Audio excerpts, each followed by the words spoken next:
শিক্ষক লজ্জিত, প্রশাসন লজ্জিত। এটা কোনোভাবেই কামনার মধ্যে ছিল না।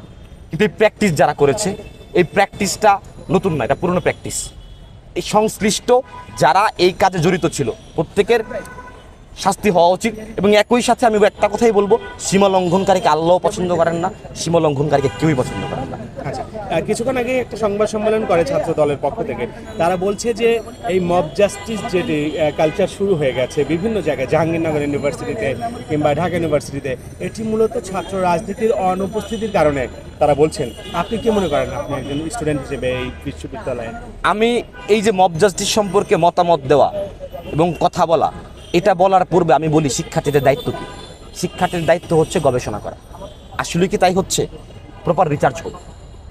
আমাদের কয়েকজন শিক্ষক সেই রিসার্চের নেতৃত্ব দিক, শিক্ষার্থীরা সেটা নিয়ে প্রপার একটা রিসার্চ করুক, ফিল্ডের অবস্থা বুঝুক, ইতিহাস দেখুক, সামনে কি হচ্ছে সেই আগাম ভবিষ্যৎ পরিসংখ্যান দেখুক, দেন আমরা একটা মন্তব্য করি। শিক্ষার্থীরা মনে হয় এই জায়গা থেকে বিচ্যুত হয়ে গেছে। একটা কথা, একটা মন্তব্য হুট করে আমরা বলে ফেললাম, কিন্তু সেই মন্তব্যের পিছনে স্ট্রং কতটুকু আমি সেটা প্রপার রিসার্চ ছাড়া পসিবল না। শিক্ষার্থীদের উচিত গবেষণা কাজে লিপ্ত থাকা, প্রপার গবেষণা করে মাইক্রো প্রবলেম ফাইন্ড আউট করা, সমস্যা ফাইন্ড আউট করা, সেই সমস্যার সমাধান কি সেটা ফাইন্ড আউট করা এবং মিডিয়ার সামনে সেগুলো তুলে ধরা, এই সমস্যা, এই সমাধান, নীতি নির্ধারকদের কাছে সেই থিসিস পেপারগুলো পৌঁছে দেওয়া। এতে কি হবে? নীতি নির্ধারকরা প্রপার সিদ্ধান্ত নিতে পারবে। যখন সমস্যা সম্পর্কে আমরা অবগত থাকবো, সাধারণ মানুষ অবগত থাকবে, তারাও তাদের জায়গা থেকে কোন জায়গায় কী কাজ করা উচিত সেই কাজগুলো করতে পারবে। তো গণ অভ্যুত্থানে শিক্ষার্থীদের অবদান অনস্বীকার্য, অবশ্যই আমরা সবাই চেষ্টা করেছি, এখানে আমাদের সাহসিকতার পরিচয়।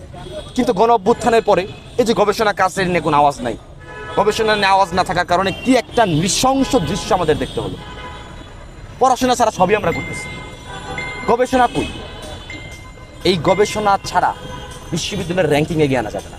এই গবেষণা ছাড়া শিক্ষার্থীর মতো শিক্ষার্থীরা নিজেদের শিক্ষার্থী বলে দাবি করেও প্রশান্তি পাবে না। এই গবেষণা ছাড়া অন্য কোনো কাজ আমাদের ভেবেচিন্তে করতে হবে, যাতে সীমা লঙ্ঘন না হয়। অবশ্যই অন্যায় অনিয়ম দুর্নীতির বিরুদ্ধে ঢাকা বিশ্ববিদ্যালয় সবসময় সোচ্চার ছিল, আগামীতেও সোচ্চার থাকবে। পাশাপাশি আরও গুরুত্বপূর্ণ গবেষণা।